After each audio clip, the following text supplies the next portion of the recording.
Por eso también nos pusimos a analizar qué pasaba en el mercado de trabajo de ese factor en base a, digamos, la relación que hay entre lo que es el mercado de trabajo, la función de producción y después lo que se ofrece en el mercado.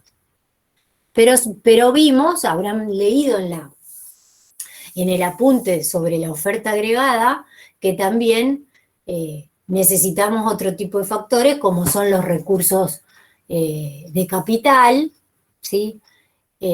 Y también en ese artículo se nombra a la tecnología como factor también que incide, que no es un factor productivo propiamente dicho, pero que es una variable que incide en cualquier proceso de producción.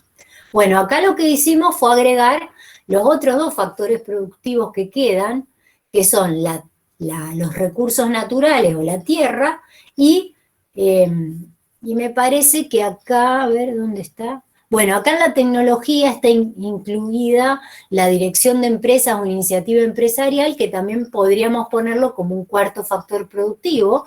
¿Se acuerdan cuando en la unidad 1 analizábamos la metodología de determinación del PBI a través del ingreso? El método del ingreso, lo que hacíamos era sumar las remuneraciones de los factores productivos utilizados en ese proceso de producción. O sea, el trabajo, serían los recursos humanos, los recursos naturales o la tierra, el capital y la capacidad empresaria. Bien, esos eran los 4 factores productivos y después nombrábamos obviamente a la tecnología como variable que incide en cualquier proceso de producción. Bien, entonces, ¿qué es lo que vamos a analizar ahora? Hay diferentes teorías del crecimiento. A grandes rasgos les nombramos 2 que se diferencian de la teoría de Solow que vamos a ver. Adam Smith en su libro La riqueza de las naciones, lo que estipulaba era que el incremento de la tierra, digamos, incrementa la producción, o sea que el factor productivo importante para lograr crecimiento económico eran los recursos naturales. En el caso de Malthus habla del salario de subsistencia. O sea, fíjense que acá el nexo va a ser con el otro factor productivo que es el trabajo, y Malthus habla del crecimiento poblacional porque hace un nexo entre lo que es la población con la oferta de laboral. O sea, lo que suponía Malthus era que si la población crecía, eso iba dirigido totalmente a aumentar la oferta de trabajo, ¿sí? Y recuerden en el mercado de trabajo que vimos el otro día, oferta y demanda de trabajo, si aumenta la oferta de trabajo porque hay más población en una economía, eso tiende a disminuir el salario, ¿sí? Entonces, el circuito del que hablaba Malthus era que existía un salario de subsistencia que, digamos, si el salario era mayor a ese salario de subsistencia, un salario que cubría las necesidades básicas de los individuos, eso llevaba a que crezca la población, ¿sí? ¿Por qué? Porque si el salario era más elevado, tal vez una familia podía tomar la decisión de tener más hijos porque podía cubrir su crianza con este salario más elevado. Con lo cual, pasado el tiempo, esos hijos van a constituir un aumento en la oferta de trabajo. Y ese aumento en la oferta de trabajo dentro del mercado laboral lo que va a hacer es llevar a que caiga el salario, y eso podría implicar en que se vuelva a controlar la natalidad o que caiga la población que luego se va a dirigir al mercado de trabajo, ¿sí? Entonces, lo que sostenía Malthus era que, bueno, la población tenía un crecimiento que era geométrico, o sea que crecía más rápidamente que la producción de alimentos. Bien, entonces su propuesta era que en el largo plazo el salario debía ser el salario de subsistencia. Pero fíjense que acá lo que está detrás es que de qué dependía el crecimiento de una economía del factor trabajo, ¿sí? Algo de esto va a tomar el modelo de Solow, ya lo vamos a ver en los supuestos. Las teorías de crecimiento del modelo de Solow, Solow va a hablar de dos tipos de crecimiento endógeno y crecimiento exógeno. Y esto va a tener que ver básicamente con cuáles son las variables que generen ese crecimiento del producto, ¿sí? En principio, cuando hablamos de crecimiento exógeno, vamos a estar pensando en el cambio tecnológico, ¿sí? Como variable exógena al proceso de producción, ¿sí? Es algo que viene de afuera, un cambio tecnológico, pero que incide en el proceso de producción.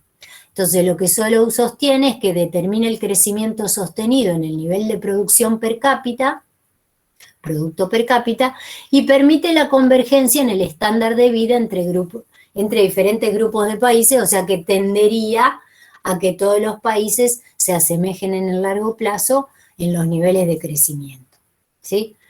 Y la teoría de crecimiento endógeno, Solow sostiene que la tasa de variación de la productividad y el crecimiento de la economía se determinan en forma endógena. O sea, la productividad no solo del factor trabajo, como hemos visto en la unidad 6, sino también de los demás factores productivos, ¿sí? Tanto del trabajo como del capital, como de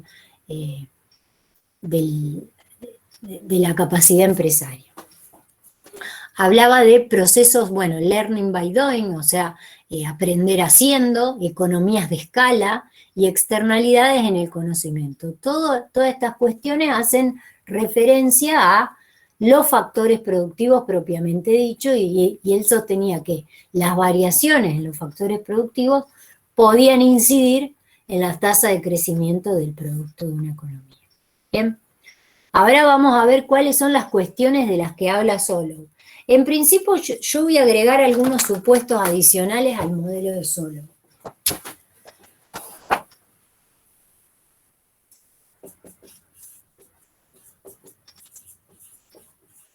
Modelo de crecimiento, ¿sí? El modelo, Solow era un economista neoclásico, ¿sí? Pero que este modelo habla de también del corto plazo, ¿sí? Como hablaba Keynes. ¿Cuáles van a ser los supuestos? Yo los organicé de esta manera, que algunos ya están escritos en el PowerPoint, pero me gusta ordenarlos un poquito más.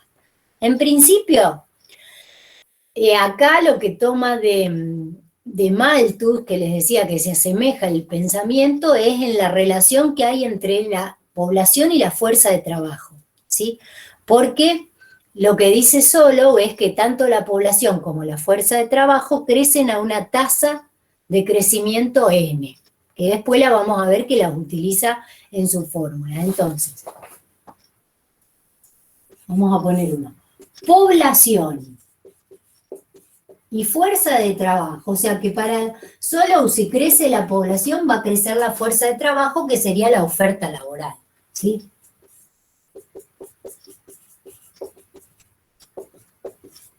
Crecen a una tasa n. ¿Qué es n? Es el crecimiento del trabajo. Esta sería una tasa de crecimiento, ¿ven? O sea, la tasa de crecimiento del trabajo, L1 menos L0 sobre L0 por 100. Esta es una tasa de crecimiento. Es otra forma de escribirla, ¿no? La variación en L sobre el L original, que sería el L0 por 100. ¿Bien? Entonces, él sostiene esto, que si crece la población va a crecer la oferta de trabajo que se va a utilizar en el proceso productivo. O sea, va a aumentar ese factor de producción que es el trabajo. Después, bueno, Solow, yo se los agrego acá como un supuesto. Esperen que voy a buscar para borrar. Esto voy a borrar. Solow trabaja con un supuesto que vamos a pensarlo como que es una economía cerrada, y también le voy a agregar sin sector público.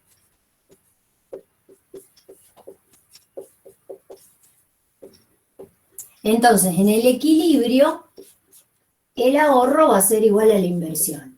Ahorro privado igual a inversión privada, ¿sí? Si el modelo, nosotros les damos, después les voy a dar bien cuál es la bibliografía que está subida al campus para que vean este modelo, no habla de sin sector público. ¿Por qué? Porque esta inversión podría ser inversión del sector público y del sector privado, ¿sí? No, lo que estipula más que nada es que la economía está cerrada. ¿Bien? Después, un tercer punto que agregué es el concepto porque lo va a escribir de diferente manera solo, pero es lo que hemos visto en la unidad 1, cuáles eran los componentes de la inversión. La inversión va a estar formada por la inversión neta y la inversión en reposición, o sea, la inversión que me va a servir para cubrir la depreciación de los bienes de capital, ¿sí? ¿Se acuerdan que esto lo vimos en la unidad 1? ¿Sí? Solo va a hablar de ampliación y profundización del stock de capital. Vamos a ver a cuándo va a hacer referencia a uno u otro, pero quiero que les quede claro que, digamos, viene de lo mismo, o sea, está hablando de lo mismo en otros términos, ¿sí? Y después, bueno, acá les pongo ya un puntito de lo que están viendo en el PowerPoint, creo. El modelo de solo, ustedes lo van a ver que está todo escrito con letras minúsculas, ¿sí? La I, el ingreso o el PBI está en minúscula, el consumo, la inversión, el ahorro, todo en minúscula. ¿Por qué? Porque él lo toma en términos per cápita. A ver qué dice ahí. La demanda por bienes se compone de consumo e inversión que se expresan en proporción al factor trabajo, ¿sí? Porque ellos, el modelo de solo va a hablar en términos per cápita, o sea, todo dividido la L, que es el factor trabajo, o sea, la I, el ingreso o producto de una economía sobre L va a ser el producto per cápita. C sobre L es el consumo per cápita. La I de inversión sobre L es la inversión per cápita, ¿sí? Todo en términos per cápita está planteado este modelo de crecimiento de solo. ¿Bien? Vamos a poner así, planteamiento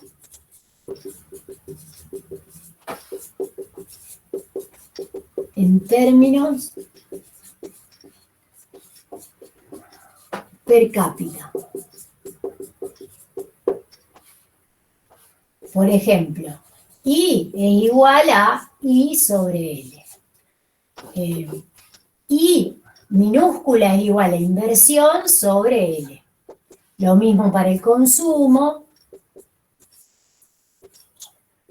Y vamos a ver que hay el factor productivo que va a utilizar para graficar la función de producción va a ser una K minúscula que me va a mostrar el capital per cápita. Fíjense que acá está relacionando dos factores de la producción, el capital y el trabajo, ¿sí? Pero él va a armar su función de producción relacionando capital per cápita con el nivel de producto per cápita, ¿está? Bueno, y el S, que se los voy a poner así, para después distinguirlo de esa S que está ahí, que es la propensión marginal a consumir, perdón, a ahorrar, sería ahorro per cápita, ¿sí? Son las variables que vamos a ver en el gráfico, ¿sí?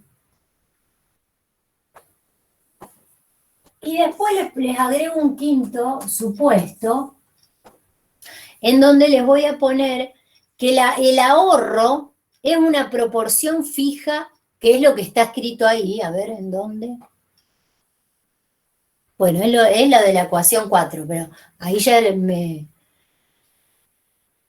muestra el equilibrio entre ahorro e inversión. Lo que les quiero mostrar es que el ahorro, la S pequeña, es una proporción del ingreso, ¿sí? No, se lo voy a poner así, primero en términos absolutos. El ahorro es una proporción del ingreso, ¿cierto?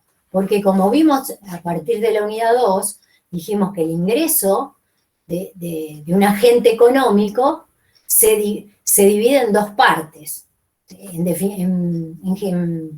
mejor dicho, el ingreso disponible. O sea, cuando yo tengo mi ingreso disponible, voy a tomar mis decisiones de cuánto consumir y cuánto ahorrar en base de mi propensión marginal a consumir y ahorrar.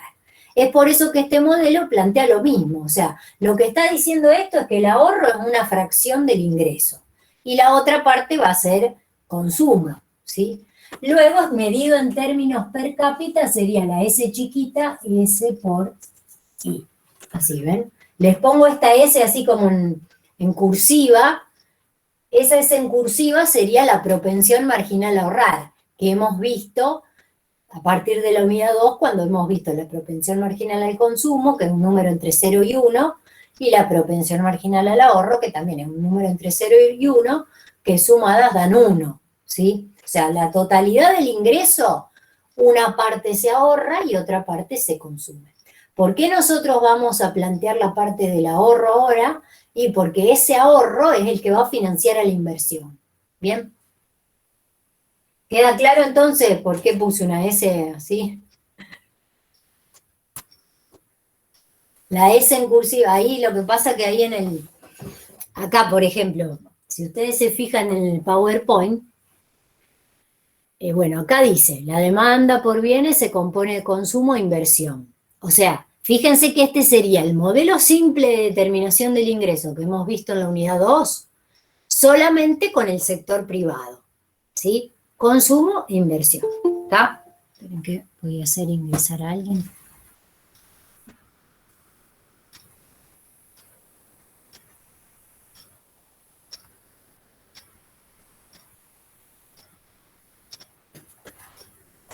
Bien. ¿Está clara entonces esta primera ecuación? Sí.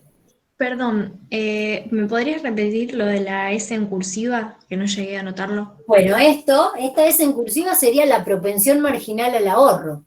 Se lo escribo acá. Propensión marginal al ahorro. ¿Se acuerdan que en la unidad 2 dijimos que la propensión marginal al consumo era C1, ¿se acuerdan? En la unidad 2 hicimos esto, C1 más S1 era la unidad. O sea que la suma de las propensiones marginales. Esta era la propensión marginal al consumo. Entonces, del ingreso de una economía, o sea, recuerden que ¿quiénes son los que ahorran? Son los agentes económicos, las familias, dijimos, y los que invierten son las empresas. Pero, digamos, ese ahorro se destina a financiar la inversión, ¿sí?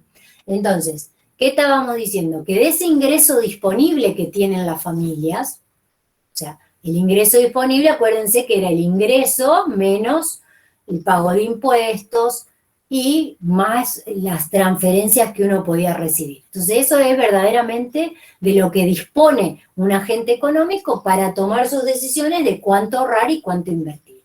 Acá está simplificado y directamente ya les escribo, digamos, ¿qué es lo que queremos ver con esto?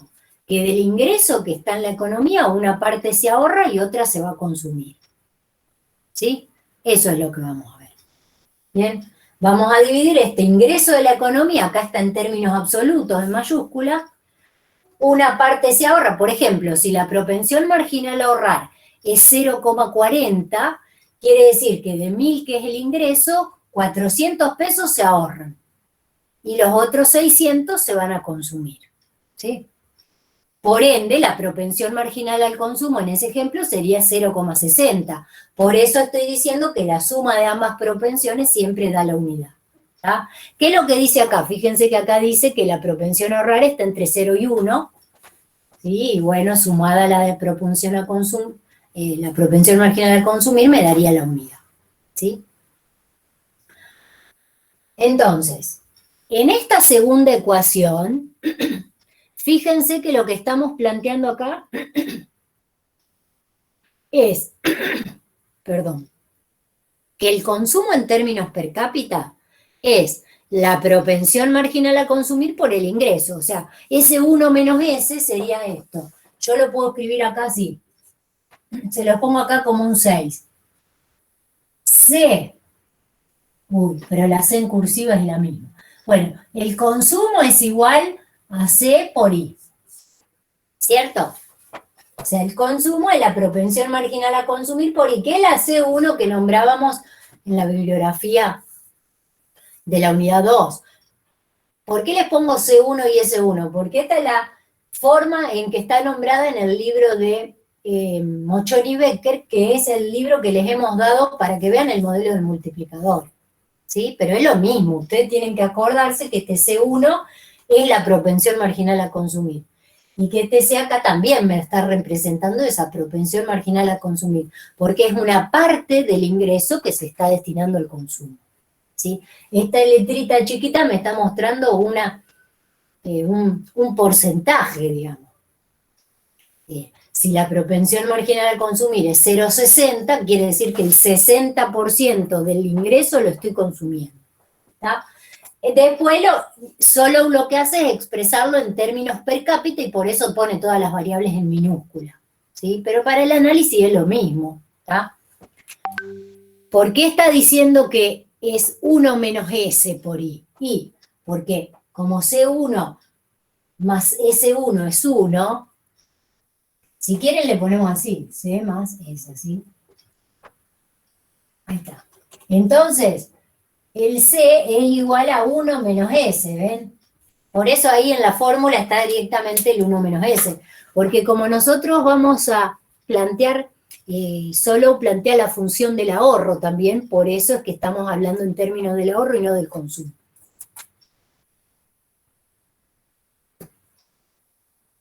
Entonces esto es lo que está fijado ahí. ¿Qué me está diciendo ahí? Que el consumo, este C, lo que pasa, por favor, no quiero que se confundan en esto. Acá, esta C que está en la ecuación 2, esa no es la propensión a consumir, ese sería el consumo per cápita. ¿Sí? Esto es igual a la propensión marginal a consumir, que es 1 menos S, por el ingreso per cápita. ¿Tá? La C no la tendría que poner en cursiva a esta C chiquita, ¿se entiende? Para que distingan, ¿no? Directamente lo escriben como propensión marginal a consumir, y esto, 1 menos S, sería 1 menos la propensión marginal al ahorro, ¿sí? Tal vez así a lo mejor para que no se confundan las variables, ¿está? Esto sería 1 menos la propensión marginal a ahorrar. ¿Está? Entonces, ¿qué me está mostrando esta ecuación 2? Bueno, que el consumo también es una proporción del ingreso, ¿sí? Que es lo que ya habíamos visto también en la unidad 2.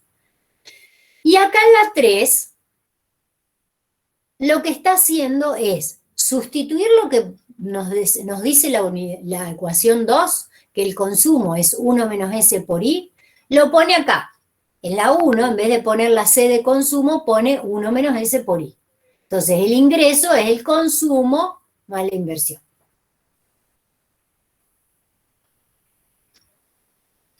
Y después lo que hace es despejar la inversión. ¿Sí? Despeja la inversión per cápita, ¿sí? Estamos hablando en términos per cápita, está todo en minúscula. Entonces dice, bueno, el ahorro igual a la inversión, nos da este equilibrio porque cuando despejamos esto, si despejamos la inversión, pasamos todo para el otro lado. ¿Puedo borrar el pizarrón así les muestro cómo despejó? Sí, sí, Por profe. mí sí, profe. Todo esto para que se vayan ordenando un poco más y después sí ya vamos a plantear el gráfico del modelo de Solow, pero estos serían todos los supuestos y lo que uno tiene que tener en cuenta antes de arrancar con el análisis, ¿no? ¿Qué me está diciendo esto? Que I es igual a 1 menos S por I, esperen que la voy a hacer así en minúscula, así, más la inversión. Entonces lo que hizo fue pasar de este lado, I menos 1 menos S, no, esperen, primero se los voy a distribuir. I es I menos S por I más I, latina. Y ahora sí pasa los términos que tienen I de este lado, entonces me queda I menos I más SI igual a la inversión per cápita. Y por eso se van las dos I y me queda que el ahorro,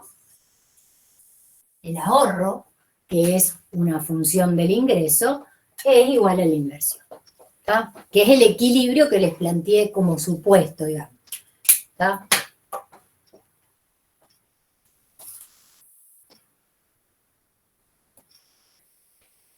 Bien, y acá está la primera parte de mi... A ver qué tiene acá el output. Está bien. Acá lo que les muestra es una función de producción, ¿sí? Que está relacionando lo que les decía, el capital per cápita, la K chiquita en el eje X, y el producto per cápita en el eje Y. ¿Sí? ¿Y qué me muestra? Bueno, esta es una función de producción, fíjense que es muy similar a la función de producción que hemos visto en la unidad 6, que me relacionaba producto con trabajo. En este caso me está relacionando el producto con otro factor productivo que está expresado en términos relativos, capital per cápita. ¿Sí? O sea que la función de producción, esa violeta, que está en el gráfico, es muy similar a la que hemos visto en la unidad 6. Con fíjense que lo que me muestra es esto de los rendimientos decrecientes en el corto plazo, a medida que voy incrementando el capital, si no modifico los otros factores productivos, el producto va creciendo, pero cada vez más lentamente, ¿sí? Hasta que en un momento no crecería más. ¿Bien? ¿Qué me muestra esa curva roja? Esa curva roja, que acá dice investment, y yo creo que este investment quiere decir inversión, en realidad, eso sería la curva de ahorro, no de inversión. Esto creo que está sacado del libro de Mankiw, este gráfico, pero nosotros vamos a trabajar con, ya les digo cuál es. Es el libro de Ledesma. En realidad solo es un capítulo, ¿sí? Es el capítulo 13 del libro de Joaquín Ledesma, Economía y Teoría Política, ¿sí? En el campus está solo este capítulo, que es el que habla en principio de otras teorías de crecimiento y después la de teoría de crecimiento del software, ¿está? Y ahí tienen bien la diferencia entre lo que es el ahorro y la inversión, porque después igualmente acá más adelante en el otro gráfico vamos a ver dónde va la inversión. Pero esta curva roja va a ser el ahorro por trabajador, ¿sí? O sea, el ahorro per cápita. Porque f de k, fíjense que acá le pone función de k, sería la y que yo les grafiqué. Ven que acá está la y en el eje, ¿sí? Porque sería el producto que es función del capital, que sería el insumo que estoy utilizando ahora, el factor productivo con el cual le estoy relacionando. Entonces, esta función de ahorro es una fracción del ingreso per cápita, ¿tá? Y entonces fíjense lo que me muestra este gráfico, la diferencia que hay entre ambas, o sea, desde 0 hasta acá, ese sería el ahorro, el nivel de ahorro, y la diferencia entre el ingreso y el ahorro va a ser el consumo, ¿sí?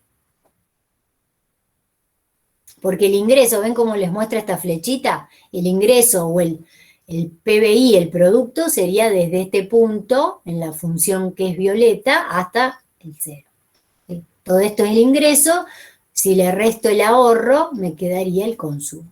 ¿Tá? Entonces dice, la tasa de ahorro determina la asignación del producto entre consumo e inversión para cualquier nivel de capital, porque esto después lo vamos a ver cuando busquemos el punto de equilibrio. Falta graficar la curva de inversión que me va a representar el equilibrio. En este caso suponemos que acá pasaría la curva de inversión, entonces ahí me refleja el equilibrio que sería ahorro de inversión y determino cuál es el nivel de producto de equilibrio. ¿Tá? Entonces acá dice, para cualquier nivel de capital, el producto, que sería Y, que sería función del capital, la inversión, que sería ahorro, en realidad sería el ahorro, y el consumo es el ingreso menos el ahorro. ¿Está? ¿Queda claro este gráfico? Yo acá le pondría directamente ahorro, no inversión. Profe, discúlpame, ¿qué es la línea Lilita? La función de producción. Gracias. Le pueden poner Y, ahora yo la voy a graficar ahora, vamos a hacer el ejercicio y yo le pongo la Y directamente, que es como está en el libro de Desma, pero igualmente o sea, tiene que quedar claro que este output, que sería el producto, es función del capital, que es el factor que lo produce, ¿está? Que este K pequeño, K minúscula, es capital por trabajador. Capital per cápita. Bueno, y acá vamos a hablar en principio del crecimiento endógeno, que es el que dijimos que Solow sostiene que hay determinados factores productivos que si cambian, eso va a hacer que cambie el producto y que afecte a la tasa de crecimiento del producto. Entonces, Solow habla de la evolución del stock de capital, ¿sí? O sea, el stock de capital que sería esa K, es la K. Después la analizamos en términos per cápita, ¿sí? Y lo que analiza Solow es que ese stock de capital, o sea, lo que vimos, lo que yo les quiero mostrar acá, es que esta ecuación, fíjense, este sería la evolución en el stock de capital, o sea, el cambio en el stock de capital, ¿sí? Inversión menos la depreciación del capital. Yo se las voy a poner a esa fórmula de esta manera. ¿Se acuerdan que vimos esta recién en los supuestos? Dijimos que la inversión era la inversión neta más la inversión en reposición. ¿Cierto? Entonces, ¿qué es lo que me está mostrando Solow acá? La inversión neta sería, si quiero dejar solito esta, la inversión de reposición la paso para este lado. La inversión menos la inversión en reposición, ¿sí? Lo que hice fue despejar esta.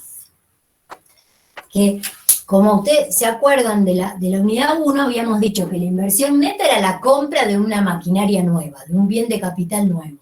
Y la inversión en reposición es la compra o arreglar, mejor dicho, una maquinaria que se rompió, que perdió su valor, que se desgastó con el uso. ¿Está? Bien, ¿por qué se las escribí así? Despejé lo que es la inversión neta, porque para Solow este sería el cambio en K, en esta K minúscula. ¿Sí? Y acá tenemos, como en el equilibrio, el ahorro es igual a la inversión. Por eso yo acá voy a poner directamente este S de Y. ¿Sí? Ahí está F de K, pero el F de K es Y, se los pongo acá. Y es igual a, es función del capital, ¿no? O sea, acá tienen, estoy diciendo lo mismo. El producto es función del factor productivo. Depende del factor productivo. ¿Está? Entonces, como en el equilibrio, inversión es igual a ahorro, yo estoy diciendo que que el ahorro financia la inversión en estos bienes de capital. ¿De qué manera? Este ahorro menos esta delta K que me escribe Solow sería la inversión en reposición. ¿Está?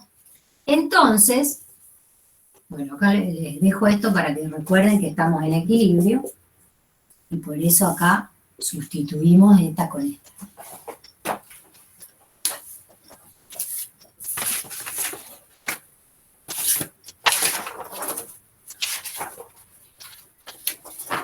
Lo que quiero que vean, vamos a ver cómo interpretamos esta fórmula y después le quiero agregar algo más que no está puesto acá, pero que Solow también lo contempla. Fíjense, ¿qué me está diciendo Solow acá? Que este cambio que se da en el capital, ¿sí? En el stock de capital, va a depender de lo que se ahorre, ¿sí? Ese ahorro, una parte obviamente se va a usar para para financiar la depreciación de los bienes de capital, y si el ahorro lo supera, puede comprarse más maquinaria, digamos, nuevas, ¿sí? Ahora, Solow habla de dos cuestiones. También habla de la tasa de crecimiento poblacional, esa que yo les mostré antes, ¿sí? Esa N, como a mí Solow me está planteando el capital per cápita, o sea, el capital por trabajador, y lo que supone Solow es que la tasa de crecimiento del trabajo es la misma que la tasa de crecimiento poblacional, y es N, lo que también, si crece la población, y por ende la oferta laboral, eso también va a repercutir en ese coeficiente K que es K sobre L. Porque acuérdense que el K chiquito era K sobre L. O sea que si varía la L, que es la cantidad de gente que hay en una economía, y por ende la cantidad de gente que trabaja en un proceso productivo, también me modifica este coeficiente que es el capital per cápita, porque si yo tengo 2 maquinarias para 10 personas, no es lo mismo que tenga 2 maquinarias para 20 personas, ¿sí? Cae ese coeficiente, ¿tá? Entonces lo que Solow agrega es que esta depreciación del capital, o sea, que la inversión no solo va a tener que cubrir a que el bien de capital se desgaste con el uso del tiempo, sino que también va a tener que cubrir si hay más gente que viene a trabajar. ¿Se entiende? Entonces ustedes van a encontrar, no sé por qué no lo han puesto acá en esta, bueno, no. Está más adelante y está en el gráfico. ¿Qué es lo que quiero? Que le agreguemos esto a esta función, y les voy a mostrar cuáles son los nombres que le pone Solow a esto, que para nosotros era la inversión neta y la inversión en reposición. S. Les voy a poner la S esta porque es la propensión marginal a ahorrar. Menos delta más N, ¿sí? N más delta, está bien, N más delta, por K. Y acá, lo que yo les agrego es esta N, que es la tasa de crecimiento del trabajo, ¿sí? O sea, de la población, ¿sí? ¿Por qué? Porque fíjense que eso está totalmente relacionado con cómo nosotros armamos este coeficiente K pequeña, que es el capital per cápita. Entonces, si pasa algo con la población, si aumenta o si disminuye, eso también repercute en este coeficiente capital per cápita, y después va a repercutir en cuánto va a haber de producto, ¿sí? Es por eso que aquí estaría completa la fórmula. Que eso está después, me parece que después hay un ejercicio, acá también está en el PowerPoint, que dice qué pasa si varía la tasa de crecimiento poblacional, entonces ahí está incluido. Pero ya que está, se los pongo directamente ahora. ¿Y qué es lo que quiero que analicemos? Las dos partes que tiene esta fórmula.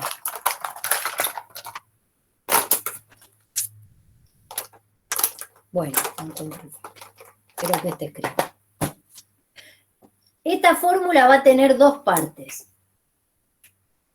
A esta parte Solow le va a llamar, no encuentro el abajo que escribo, profundización del capital. Lo voy a escribir en azul porque no.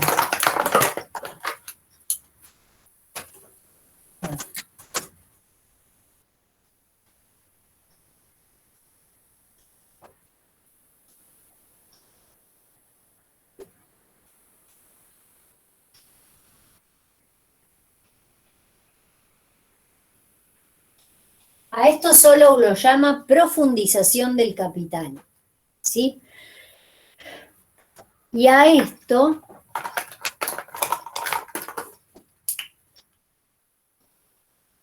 a esta parte,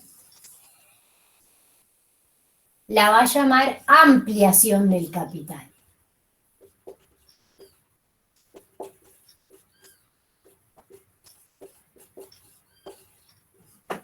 Fíjense que esta parte sería nuestra inversión neta, ¿sí? O sea, ¿qué es esto? Es comprar una maquinaria nueva. Solow le llama profundización del capital. Y esta parte sería la depreciación del capital, o sea, la inversión que se hace para reponer. Y acá también incluimos esta inversión que se tiene que hacer adicional para cubrir que hay más mano de obra, por ejemplo, hay más trabajadores y necesitamos más capital para mantener constante nuestro coeficiente capital per cápita. ¿Sí? Ahora vamos, después de ver esto, ¿qué es lo que me está diciendo esta fórmula? Esta fórmula me está diciendo que el ahorro, si me alcanza a cubrir la depreciación de los bienes de capital y el aumento poblacional, y me sobra, voy a poder ampliar voy a poder profundizar el capital, o sea, comprar más maquinarias nuevas. Con lo cual eso va a llevar a un crecimiento económico, porque fíjense que dice que la evolución del stock de capital va a estar condicionada por el ahorro y por la depreciación y también por la población, y ese incremento de K sería la inversión neta, básicamente. ¿Sí? Acá está el concepto, bueno, acá está el concepto del estado estacionario y acá está lo que les decía antes. Bueno, ahora vuelvo. Acá vamos a ver un concepto, que lo vamos a ver gráficamente después, que es el concepto del estado estacionario. ¿Sí? Fíjense que dice, el estado estacionario se define como una situación en donde todos los mercados están en completo equilibrio y en pleno empleo, sin que existan factores de ningún tipo que afecten el equilibrio. En ese estado estacionario del que habla Solow, los flujos de ingresos y egresos tienden a repetirse indefinidamente y no existen motivos para que los diferentes agentes económicos deseen modificar su patrimonio neto o la composición del mismo. Bien, ahora después retomamos o cuando veamos el gráfico. Fíjense que acá, ven que acá está graficado ahorro, la curva de ahorro que habíamos visto roja, y la inversión, que es una recta, que en este caso solo está contemplada la depreciación del bien de capital, o sea, esta D. Yo acá ya les agregué la N, ¿sí? Después en el otro gráfico está agregada ya la N directamente. ¿Por qué? Porque depende de esas dos cuestiones, ¿sí? Entonces, este va a ser el nivel de estado estacionario, o sea, es un nivel de capital per cápita que me hace lograr el equilibrio entre ahorro e inversión. Básicamente, fíjense que ustedes cuando plantean el equilibrio en el modelo de Solow, el equilibrio lo planteo ahorro igual inversión. O sea, la curva de ahorro cuando se cruza con esta función de inversión que depende, en este caso, de la depreciación de capital, porque miren lo que les quiero mostrar acá. Por ejemplo, este sería el equilibrio. En equilibrio, vamos a escribirlo en negro.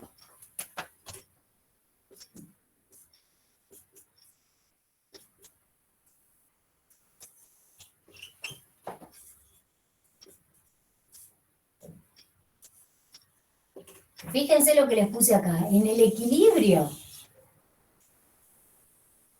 el ahorro me va a alcanzar, va a ser igual a la depreciación del capital y a la tasa de, digamos, en cuánto crece el capital o decrece de acuerdo a cómo, a lo que pase con la población.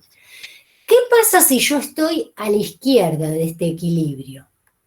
En un K1, por ejemplo, en un nivel de capital per cápita más bajo. Fíjense que acá el ahorro es más alto que la inversión, esa inversión en reposición. ¿Sí? ¿Qué significa?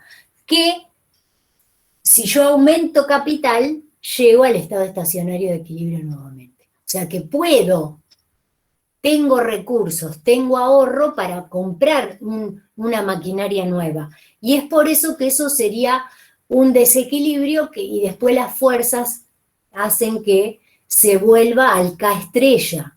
¿Por qué? Porque si el ahorro es más elevado que esta inversión, digamos, si tengo ahorro y me alcanza para cubrir el capital depreciado, me alcanza para cubrir el aumento poblacional y todavía me sobra, quiere decir que puedo comprar una máquina nueva, ¿tá? Entonces me voy al estado estacionario. En el caso contrario, si estaríamos en un nivel K sub 2, ahí el ahorro es más bajo, o sea que no alcanza para cubrir la depreciación de los bienes de capital. Por ende, el equilibrio se logra con destrucción de capital, ¿sí? ¿Qué quiere decir? Y si no la puedo arreglar, la tiro a la máquina, ¿sí? Se destruye el capital y retornamos a este equilibrio de estado estacionario del que habla Solow, ¿sí? El estado estacionario lo encuentro cuando el ahorro cubre la inversión en depreciación, ¿sí? Depreciación y cubre la tasa de empleo, tasa de crecimiento poblacional o crecimiento del factor trabajo. Fíjense, bueno, esto es lo que les decía recién. El equilibrio se encuentra con un K estrella. Entonces, ¿qué dice esto? A corto plazo, la teoría del crecimiento endógeno eleva la tasa de crecimiento de la producción, no afecta la tasa de crecimiento de la producción a largo plazo, pero eleva el nivel de capital y producción per cápita a largo plazo. Vamos a ver ahora el ejemplo, creo que, a ver si está graficado, porque lo que sucede es que aumentó la tasa de ahorro. Sí, está ahí, pero yo la voy a graficar, la voy a hacer acá porque ahí falta la función de producción, entonces le voy a hacer el gráfico completo. Bien, vamos a ver el caso en que, por ejemplo, la gente, si antes ahorraba un 40% de su ingreso y lo otro lo consumía, el 60%, ahora aumenta su tasa de ahorro. Y aumenta, por ejemplo, a 50%. Entonces ahorra un 50% y consume un 50%. ¿Tá? Ese ejemplo vamos a ver. ¿Por qué? Porque si se incrementa la tasa de ahorro, eso puede financiar un nivel más alto de inversión. Entonces vamos a ver qué pasa en el modelo de Solow. Entonces, ¿puedo borrar?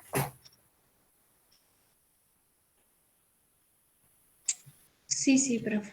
Bueno, vamos a ver el gráfico ahora, completo como está en el libro de en el libro de Ledesma, con la función de ahorro, con la función de producción, de producto, y con la inversión compuesta por ambos componentes, la inversión de reposición.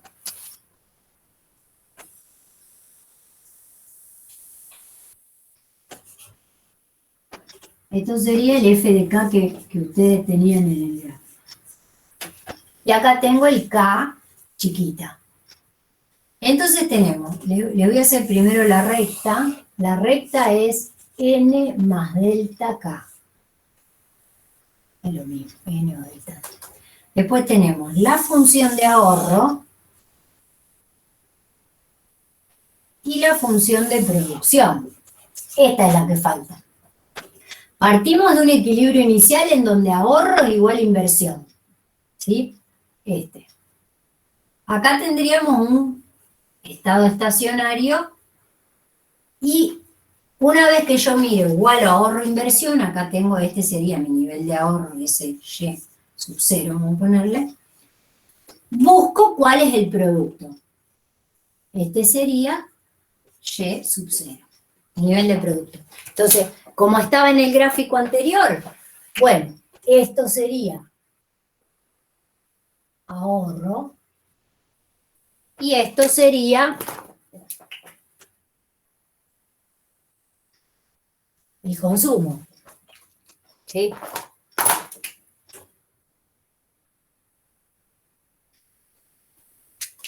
Bueno, ¿qué pasa ahora? Me dice que aumentó la tasa de ahorro.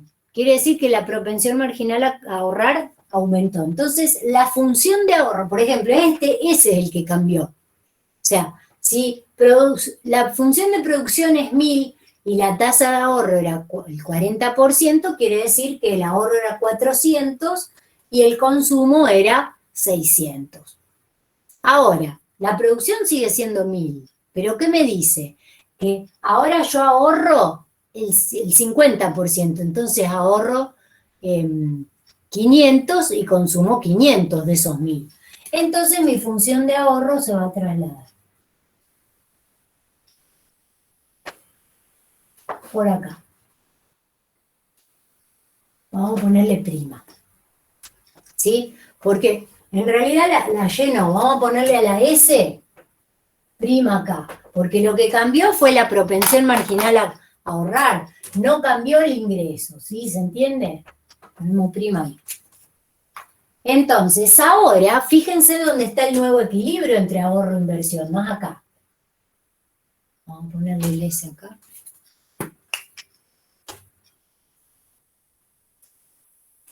Entonces, ahora tenemos un nuevo equilibrio acá. Es otro nivel de estado estacionario. Y tengo un nivel de producto un poco más elevado. Y este sería un nivel de ahorro SY, no sé, vamos a ponerle 1 o 1 acá. 1. ¿Está? Bueno, me quedó todo torcido. ¿Está? Entonces, ¿qué es lo que me está diciendo este ejercicio? Que este, fíjense en el cuadernillo, es uno de los ejercicios. Es el número 18 del cuadernillo. 18 y 19 son los dos ejercicios que hay sobre el modelo de Solow. El 18 decía, suponga que la tasa de ahorro de un país aumenta, partiendo del estado estacionario en el modelo de Solow, ¿cuál será el efecto sobre el coeficiente capital-trabajo, el producto per cápita, el crecimiento del producto? Distinga entre el periodo de transición y el nuevo estado estacionario. Entonces dice, a corto plazo, eleva la tasa de crecimiento de la producción, no afecta la tasa de crecimiento de producción en el largo plazo. Cuando hablamos de la tasa de crecimiento, ¿sí? Lo que tenemos que ver es, cuando nosotros calculábamos la tasa de crecimiento, lo que hacemos es hacer esa diferencia entre dos periodos sobre el periodo, el primero, por 100. Esa es la forma de calcular la tasa de crecimiento. ¿Está? Entonces me está diciendo que a corto plazo me la eleva y a largo plazo la deja constante, pero sí elevó el nivel de capital y de producción per cápita. Porque fíjense cómo me queda el equilibrio a largo plazo. Tengo un nivel de producto per cápita más elevado, porque el K1 es mayor al K0. ¿Sí? ¿Por qué? Porque ese mayor ahorro lo que hizo fue lograr financiar una profundización del capital desde K0 a K1. ¿Sí? La profundización del capital, ese incremento en el K, es que compré una máquina nueva. A su vez, también financió una parte de capital depreciado e incluso un aumento poblacional, podría haber sido. ¿Está? Y eso permitió generar un producto más elevado. Es por eso que dice que la producción per cápita a largo plazo también se eleva. ¿Sí? Porque pasamos de Y sub 0 a Y sub 1. ¿Sí? Ahora, dice, ¿qué es lo que sucede? Dice, distinga el periodo de transición y el nuevo estado estacionario. Digamos, el periodo de transición es todo esto que les estoy contando, o sea, el incremento en la tasa en la propensión marginal a ahorrar hizo que se pueda financiar un mayor capital depreciado, un aumento poblacional si se quiere, y también sobró para que se profundice el capital. O sea que hemos pasado, miren, en la función de producción hicimos esto. Esta es la transición, pasamos de este punto a este punto. Sobre la misma función de producción, pero hay un mayor nivel de producto per cápita. ¿Está? Bueno, y es lo que está en este gráfico, nada más que falta la función de producción arriba acá. Por eso yo se las dibujé acá.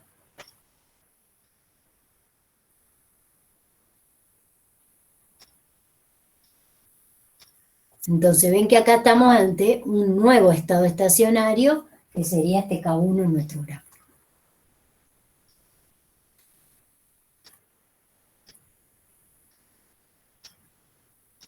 ¿Quedó claro esto entonces? La tasa de crecimiento, si yo la tendría que medir, digamos, estoy sobre la misma función. Es por eso que, en principio, en el corto plazo crece, porque si yo hago, digamos, ¿qué me muestra a mí la pendiente de la función de producción? Si yo estoy relacionando producto con capital. ¿Se acuerdan lo que vimos en la unidad 6? Cuando vimos la pendiente de la función de producción, que les graficamos las rayitas, y eso determinaba, ¿alguien se acuerda?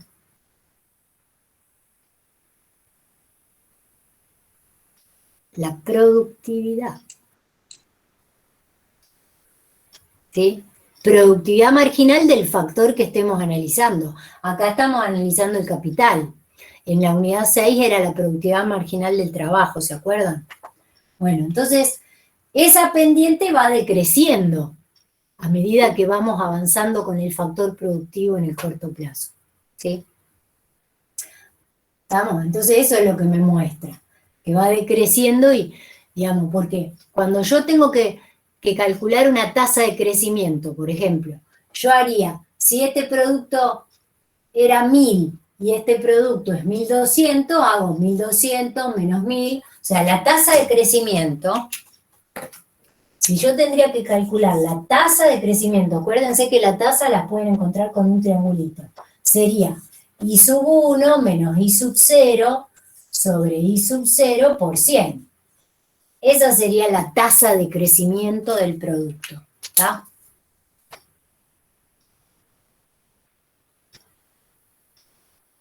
Entonces, digamos, va a ser la misma, porque no me moví de la función de producción, a eso apunta esto. O sea, si se modifica el capital, o el ahorro en este caso, porque se modificó el ahorro y lo que llevó fue a que se incremente el stock de capital nuevo, fíjense, de K1 a K2, ese es un factor productivo y es un componente que me muestra la teoría del crecimiento endógeno, adentro, ¿sí? El modelo. Profe, dijiste que es la tasa de variación del producto. Claro, tasa de crecimiento del producto esta. Listo, gracias. Pasar de este punto a este.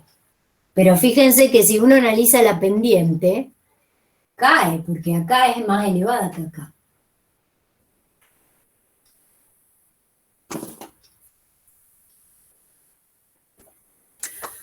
Bueno, ahora vamos a ver el otro caso. Acá lo que cambió fue el ahorro, con lo cual eso hizo que se incremente el producto, ¿sí?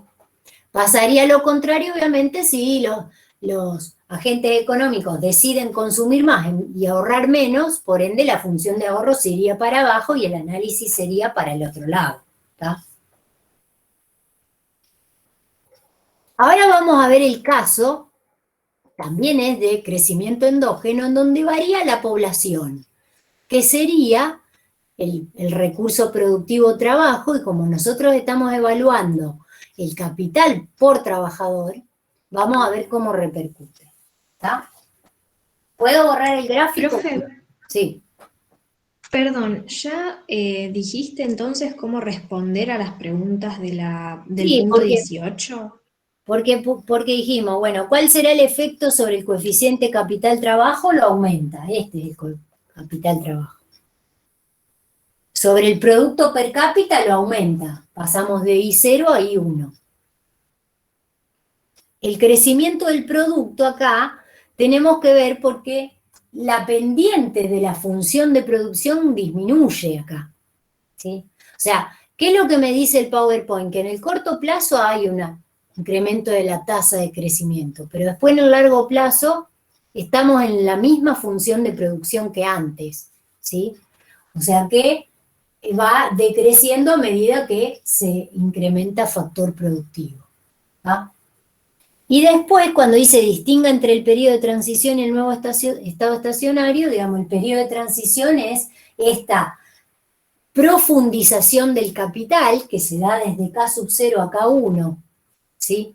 Esa profundización del capital, que sería, digamos, el ahorro a mí me alcanzó para financiar una mayor inversión en depreciación, digamos, en reposición, y me alcanza para hacer una inversión nueva, que va desde K0 a K1. ¿Sí? Hay un incremento en el stock de capital, en esa transición, hasta lograr un nuevo estado estacionario. ¿Va? Con lo cual aumentó el nivel de producto per cápita, que sería este nuevo... Profe, Sí, entonces lo de crecimiento de producto le ponemos, pero lo relacionamos con la ley de rendimientos decrecientes, o sí, sea, sí, que va disminuyendo en este sí. caso. Listo. Gracias. Bien. Bueno, y ahora borro y voy a hacer el mismo gráfico, pero con el caso de lo que sucede es que cambia la recta de inversión. Voy a borrar esto.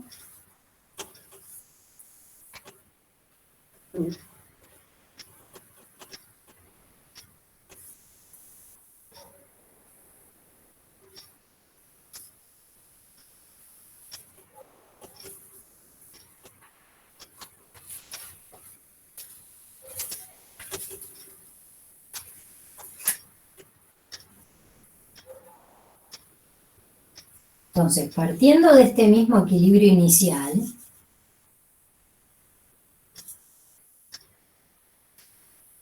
¿sí? Lo que me dice este segundo supuesto es que incrementa la N, o sea, la tasa de crecimiento poblacional. Entonces, lo que varía es esta recta. O sea, si hay más población, tendríamos que tener un mayor stock de capital para poder cubrirlo. Pero en el corto plazo, este incremento de población me va a provocar esto.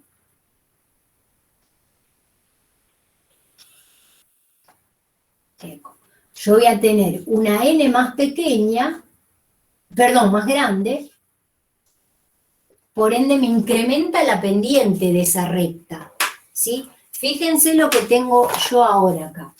El nuevo equilibrio es acá.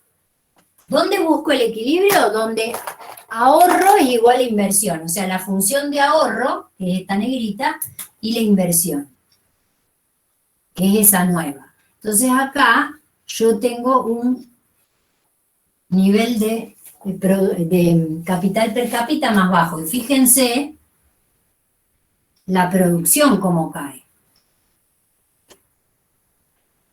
Acá tengo Y sub 1 y acá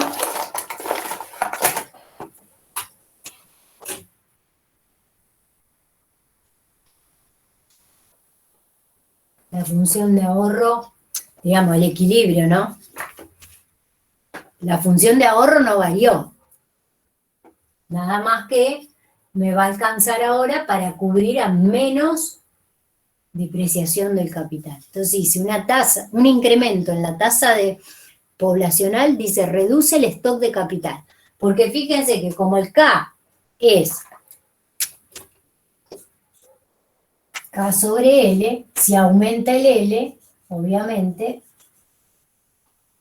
va a caer este coeficiente.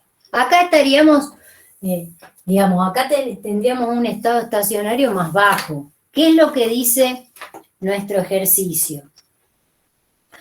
El ejercicio 19 dice, considerando el modelo neoclásico de crecimiento económico de Solow, analice el incremento en la tasa de crecimiento poblacional. Ello es una fuente de crecimiento económico según Solow.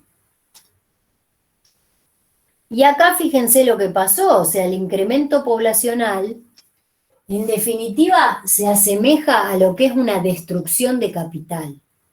¿Sí? Entonces tenemos un nuevo estado estacionario, pero más bajo. Disculpe, profe, ¿cómo dijo? No entendí. Se asemeja a que haya una destrucción de capital. Por ejemplo, el caso de un terremoto también sería, el capital se va hacia la izquierda, porque en el caso de un terremoto, esto aumenta mucho, la depreciación del stock de capital, se destruye directamente el capital, no alcanza para cubrirlo el ahorro. ¿Tá?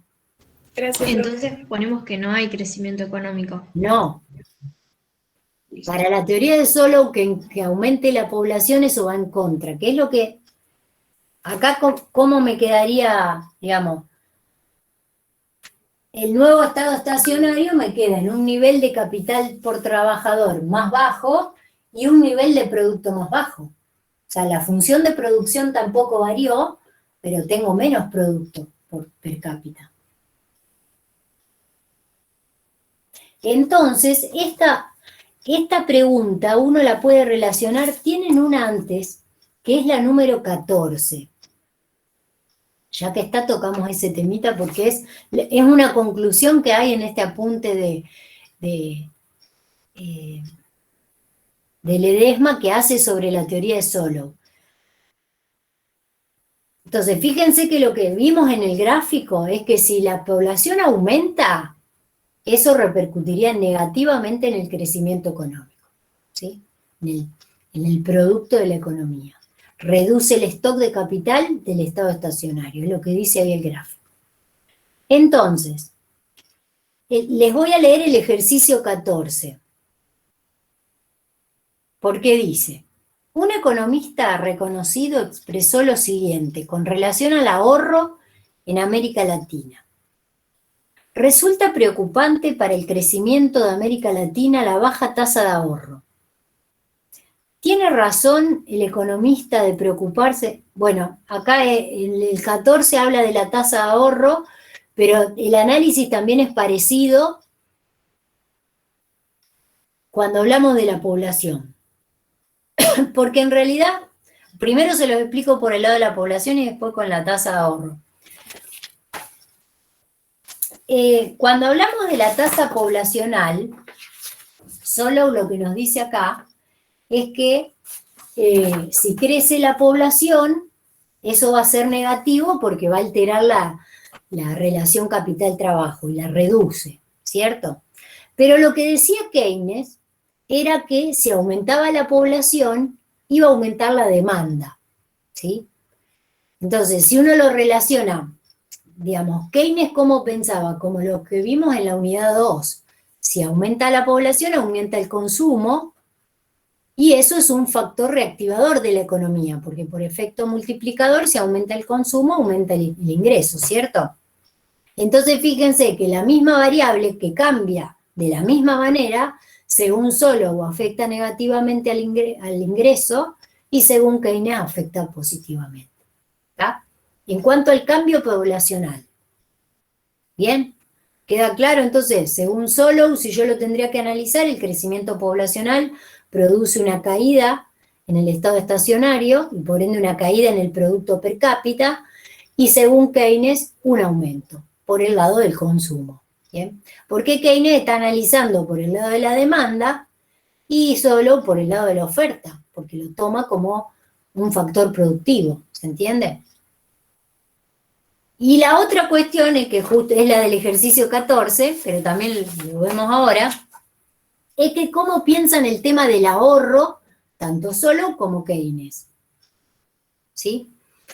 Porque como vimos recién en el modelo de Solow, si se incrementaba la tasa de ahorro, eso era bueno. ¿Por qué? Porque permitía financiar una mayor inversión, tanto en reposición y en cubrir la mayor cantidad de trabajadores, como en capital nuevo, ¿sí? O sea, profundizar el capital.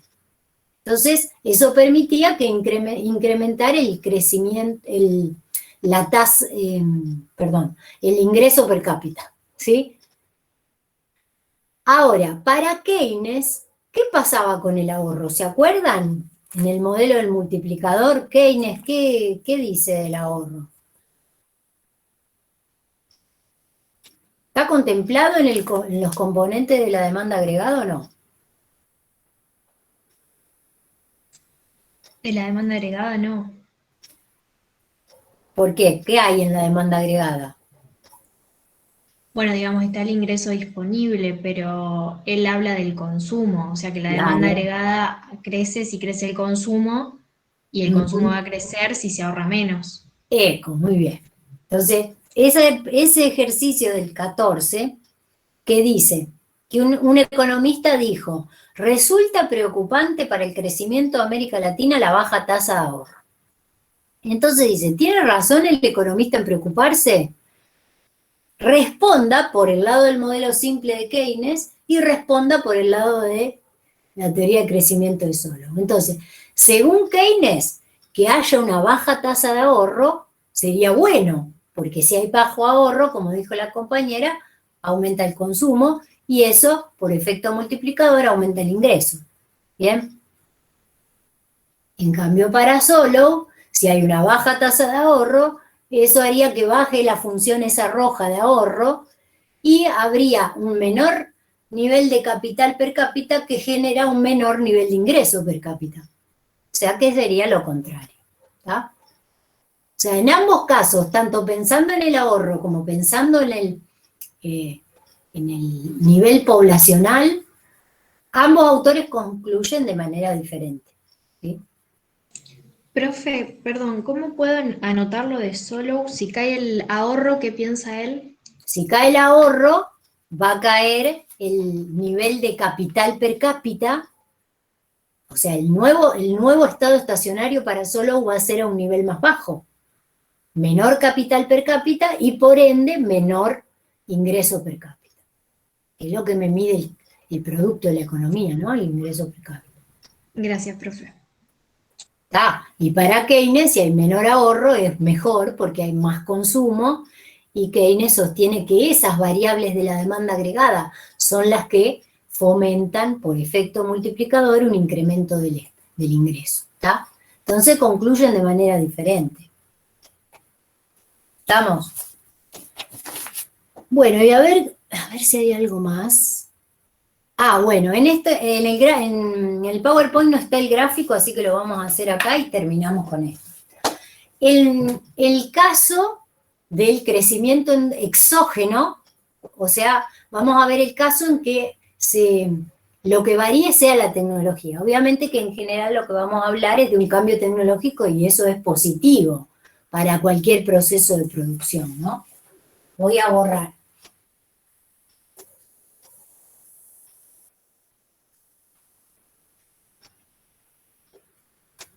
Nada más que acá, lo que va a hacer Solow es hablar de un cambio que viene de afuera. Ese cambio tecnológico es algo exógeno, no está contemplado en el proceso productivo, con los factores, digamos, de producción.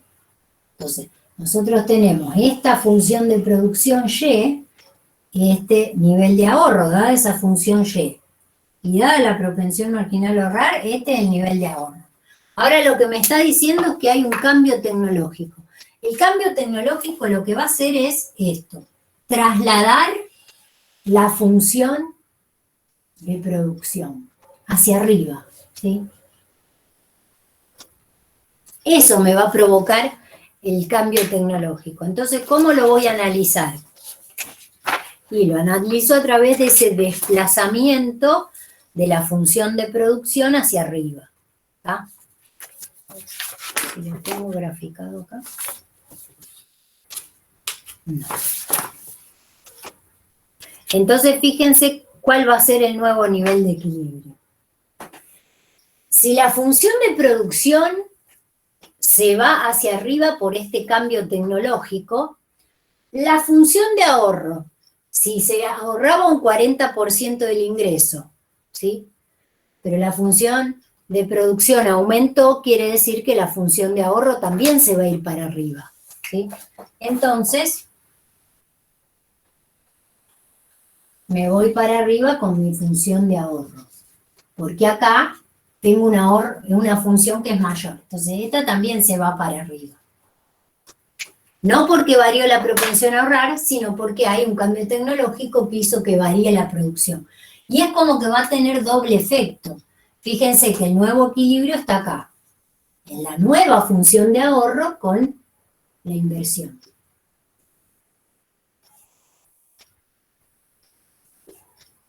Y el nuevo nivel de producto ya no lo miro en la función anterior, lo miro en la nueva. Entonces tiene un doble impacto, digamos. ¿Tá?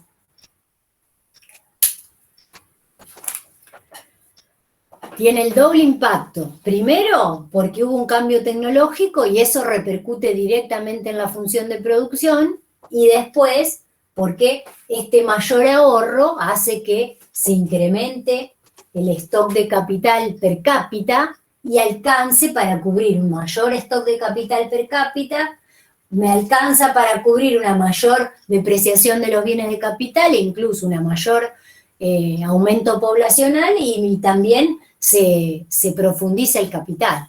¿Sí? Profe, ¿por qué se desplaza hacia arriba la función del ahorro? Y porque como el ahorro depende del ingreso y como el ingreso es mayor por el cambio tecnológico, es mayor la bien. función de ahorro. Gracias.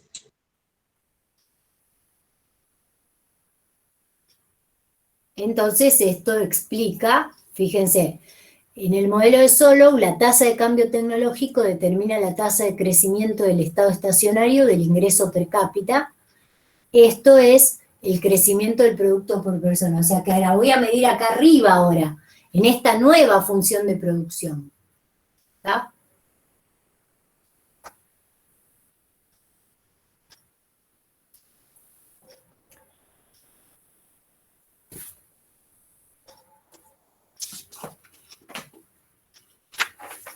Sostiene que en el largo plazo, lo que les dice acá es, al final cuando habla el modelo de Solow dice la tasa, como conclusión dice la tasa de cambio tecnológico, debe ser lo que está escrito ahí, determina la tasa de crecimiento del estado estacionario del ingreso per cápita, esto es el crecimiento per cápita, sí, es lo mismo.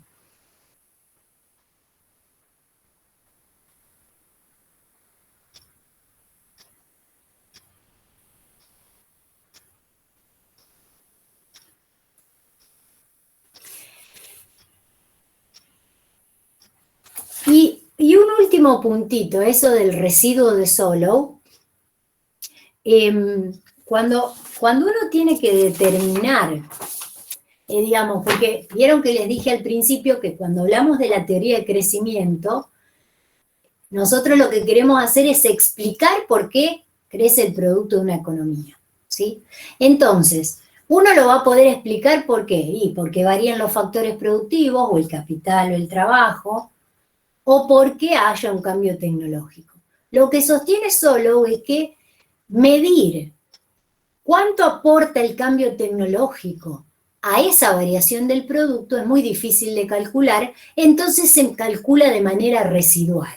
¿Qué significa? Que la fórmula que viene acá, que no es para que se vuelvan locos, pero solo les diría que miren esta de acá abajo, porque esta acá lo que les muestra es que está todo expresado en términos per cápita. Van a ver que en el libro de Ledesma hay muchas fórmulas, pero digamos, vayan a las puntuales, porque les muestra muchas fórmulas que tienen la variable absoluta y se las dividen sobre L, que es per cápita, y puede llevarlos a confusión. Pero fíjense esta última, que es la importante. ¿Qué dice? Esta sería la tasa de crecimiento del producto, porque sería el cambio en I sobre I. Eso es tasa de crecimiento del producto. ¿Sí? ¿Cómo la explico? La explico por lo que varió el capital, por lo que varió la población, por lo que varió la tecnología. ¿Sí? Y lo que sostiene Solow es que esto que está acá en rojo, ay, no encuentro la flecha, esto que está acá en rojo es lo que es de difícil cálculo. Entonces, si uno sabe que el producto varió de determinada manera y que sabe cuánto varió el capital y cuánto varió el trabajo, la diferencia de variaciones me va a dar el cambio tecnológico. ¿Sí? O sea, la productividad total de los factores sería menos la productividad total de los, no sé por qué dice acá F, factores, o sea, la productividad de todo, inclusive de la tecnología, como no podemos calcularla, a esto, a la variación que hubo en el ingreso, si yo le resto en cuánto varió el capital y en cuánto varió el trabajo, voy a poder determinar residualmente cuál fue el aporte de ese cambio tecnológico, ¿se entiende? Por eso solo hablaba de que la tasa de crecimiento o el cambio tecnológico es un cálculo residual, digamos, que no lo puedo hacer directamente, sino que lo calculo por diferencia, porque puedo calcular más fácilmente cuánto impacta la variación del factor capital en el cambio del producto, cuánto impacta la variación en el trabajo, ¿sí? Y estos coeficientes serían en la forma en que lo afecta, digamos. Profe, o sea que tendremos que despejar a ese último término. Claro, sería Ok. esto, sería igual a esto menos estos dos. Claro, eso sería el residuo de Solow.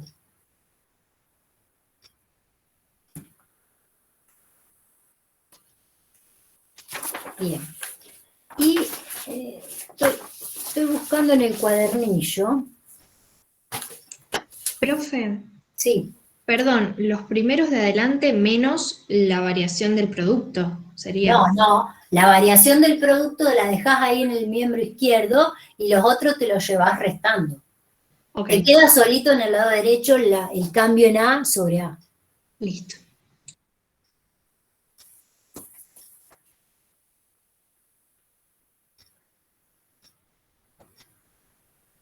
Bueno, no sé si tienen duda, hay algunos ejercicios acá en esta unidad, los deben haber visto con Jorge en la parte teórica cuando vieron la parte de inflación. Por ejemplo, el ejercicio 11 o el ejercicio 12 que hablan de los costos de la inflación. En el PowerPoint estaban todos esos ejemplos, no sé si los habrán visto con Jorge.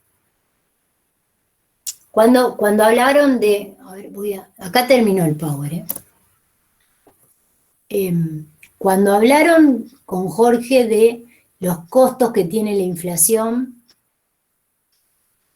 que han visto que la inflación puede ser prevista o imprevista, este ejercicio número 11 habla más que nada de lo que sería la inflación imprevista, ¿sí? Esa que provoca efectos redistributivos entre los distintos agentes económicos.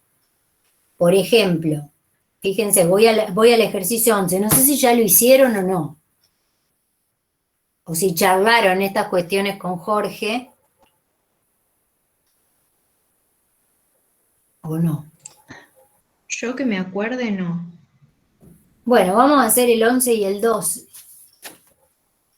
Porque el otro es un simple despeje, el 13. Y después fíjense que hay varios que son iguales a los que hemos visto en la unidad 1. O sea, los ejercicios de calcular o tasa de inflación o tasa de crecimiento económico, que son como los que hay en el ejercicio 1. Incluso para el ejercicio 1, en la unidad 1, tienen un ejercicio que está relatado en el campus, hay un PowerPoint que está hablado incluso, y que está bien completo porque les piden que calculen, por ejemplo, el índice tasas de inflación, tanto con el índice de las PER como con el índice de PASH. Y también les piden que calculen la tasa de crecimiento del producto. Entonces estos son similares. Bueno, vamos a hacer el 11. El 11 dice: analice los posibles efectos de una tasa de inflación del 10% anual sobre cada uno de los siguientes individuos. Entonces le dice, un pensionado de los ferrocarriles. Entonces, ¿qué es lo que uno tiene que analizar acá? Primero, el pensionado de los ferrocarriles sería un jubilado o pensionado que cobra una pensión que en general no se va a ajustar a la inflación, ¿sí? ¿Por qué? Porque lo que decimos acá es, si no se ajusta a la inflación, quiere decir que sale perdiendo este pensionado. Y hay una redistribución de ingresos ahí, porque la inflación le estaría erosionando su pensión, ¿sí?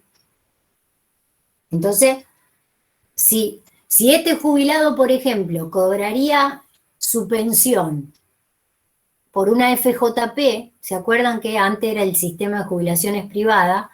Entonces este ferroviario aportó a un fondo y después cuando se jubila recibe periódicamente ese fondo dividido, ¿no?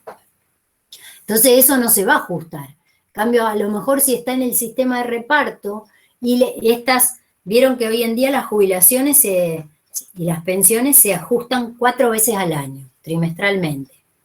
En general van siempre por detrás de la inflación, con lo cual, si tendrían ajustes del 10%, no se vería impactado. Pero si el ajuste es más bajo al 10%, pierde poder adquisitivo, ¿no? ¿Está? O sea, cuando vimos la inflación imprevista, si no hay indexación, o sea, si no hay ajuste de la variable que yo estoy analizando a la inflación, pierde poder adquisitivo esa variable. ¿Está? En el caso de el trabajador de una línea de ensamble sería lo mismo, porque sería el caso de que es un trabajador que tiene un sueldo y que si se ajusta periódicamente, si va detrás de la inflación, todo bien, no lo afecta. Pero si la inflación es del 10% y a él le ajustan el sueldo un 5%, perdió un 5%. ¿Está? A eso apunta el ejercicio. Pero en el tercer caso, ojo, porque ahí hay una diferencia. Dice, un agricultor fuertemente endeudado. ¿Qué pasa cuando hay deudas y no se llevan a cabo las indexaciones? O sea, si este agricultor pidió un préstamo y tiene que devolver de acá a un año 100.000 pesos, ¿sí? Es algo positivo para él, Muy bien. porque el poder adquisitivo que va a perder cuando pague la deuda va a ser menor por la inflación. Bien, bien. O sea que en el caso de que haya inflación y no haya ninguna indexación, siempre el deudor se beneficia a costa del acreedor, ¿sí? O sea que hay una redistribución de ingresos en favor del deudor y en contra del acreedor. Si se llevaría a cabo una indexación, no habría un cambio de condiciones, ¿sí? Porque si yo le debo 100.000, le voy a pagar lo que, con esos 100.000, si yo en un periodo tengo poder adquisitivo para realizar X transacciones, después del periodo, cuando los devuelva, voy a devolver la cantidad de dinero que me permita hacer esas X transacciones, si está indexado, ¿no? Bien. Bueno, les quedó claro eso. Y el 12 dice, suponga que una economía experimenta una intensa y prolongada tendencia inflacionaria, de acuerdo al enfoque monetario de la inflación, ¿qué modificaciones recomendaría en el coeficiente de reserva? O sea, la teoría monetaria de la inflación lo que me dice es que la inflación se debe a variaciones en la cantidad de dinero, ¿sí? En la oferta monetaria. O sea, si hay aumento de la oferta monetaria, eso genera inflación. A grandes rasgos es lo que me dice esa teoría. Entonces, ¿cómo haría el ejecutor de política económica si se basa en esa teoría para tratar de paliar esa intensa y prolongada tendencia inflacionaria? ¿Qué haría con el encaje? ¿Lo aumenta o lo disminuye? ¿Lo aumentaría? Si lo aumenta, ¿qué tipo de política monetaria es? ¿Expansiva o contractiva? Contractivo. Bien, lo que se busca es contraer la oferta monetaria, entonces aumenta el coeficiente de reserva, muy bien. Después dice, bueno, la tasa o sea, les está preguntando qué política monetaria hacer para tratar de paliar el problema de la inflación, porque está suponiendo que se debe a que hay mucha cantidad de dinero en circulación. ¿Está? Entonces, la tasa de descuento o redescuento ¿La aumenta o la disminuye? Y también la va a aumentar para que no le pidan prestado dinero. Así es, muy bien. Y operaciones de mercado abierto, compra o vende títulos. Vende. Vende, para sacar dinero de la economía. Estamos, este apunta, miren, a analizarlo con cuestiones de ISLM tal vez, porque después dice, exponga en cada caso la forma en que cambió, qué propone, perdona, no, exponga en cada caso la forma en que el cambio que propone afecta a la oferta de dinero, bueno, la contrae. La tasa de interés, si contrae la oferta de dinero, aumenta la tasa. ¿Y qué pasa con la demanda agregada? Y si aumenta la tasa, cae la inversión. Y la demanda agregada cae. ¿Está? Bueno, ¿qué les parece que le digo a Jorge que les dé alguna clase adicional el jueves? No sé si pudieron ver la unidad 3, que toca el tema de consumo, el tema de inversión y el tema del sector público. Si tienen alguna duda, le digo que programe, que ingrese al aula el jueves.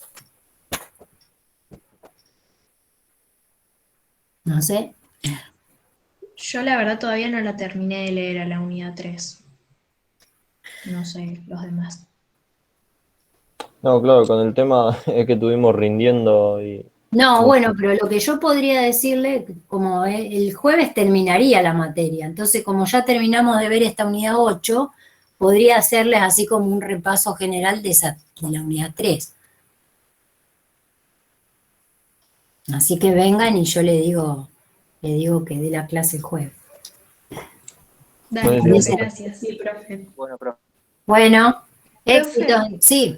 perdón, lo último que me quedó sin escribir fue lo que dijiste recién de cómo afecta ese cambio a la oferta cómo afecta la oferta de dinero y eso me faltó Bueno, la escribirlo. oferta de dinero la contrae, porque lo que está buscando es contraer la oferta monetaria para evitar la inflación, ¿sí? Si cae la oferta monetaria en el mercado monetario, la oferta monetaria era rígida, ¿se acuerdan? Y la demanda tiene pendiente negativa. Entonces, si cae la oferta, aumenta la tasa de interés, porque el nuevo equilibrio es en una tasa de interés más alta. Y si aumenta la tasa de interés, cae la inversión. Y ahí haces el nexo con la demanda agregada. Si cae la inversión, cae la demanda agregada. ¿Está? Buenísimo, profe, muchas gracias. Bueno, nos vemos entonces. Los que se animen a rendir van a ver, el examen es el 11 de agosto a las 7 de la mañana. Va a haber un Meet para aquellos que tengan dudas. No es necesario que estén en el Meet, pero si tienen alguna duda, ingresan al Meet que vamos a estar los profes en ese horario. ¿Está? Y va a estar todo explicado. Siempre hay un instructivo del examen. Ustedes tienen que dar el presente a través de un formulario Google que se publica en el campus. Entonces Hernán después les manda el día antes del examen, les manda la clave para el ingreso al examen a la mañana. Bueno, nos Buenísimo, vemos. profe. Gracias. Chau, chau. Gracias, profe, nos Chao, vemos. gracias, Nos profe. vemos.